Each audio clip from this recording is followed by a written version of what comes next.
Welcome. In this video, I will show you how to backup and restore your data on Black Shark Pad 7.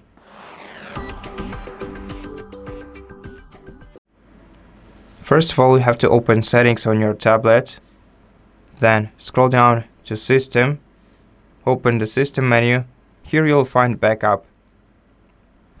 To perform the backup now, you have to tap Backup Now right here. Before you do that, also make sure that you have your important folders selected. Enter your password and wait until the backup is finished. If you have enough storage in your Google Cloud, you'll have no problem with that.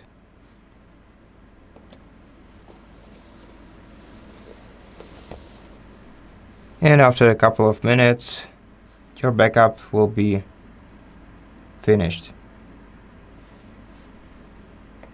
And to restore data from the backup, you have to go to Passwords Passkeys in Accounts on the sidebar and select your Google account you used for your backup and tap Account Synchronization.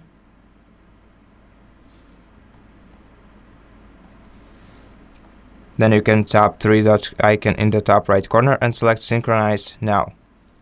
And this way, you will synchronize your data between your Google account and your physical tablet. That's it. Thank you for watching this video. If it helped you, please consider subscribing to our channel, leave us a like and a comment below, and I'll see you in the next one.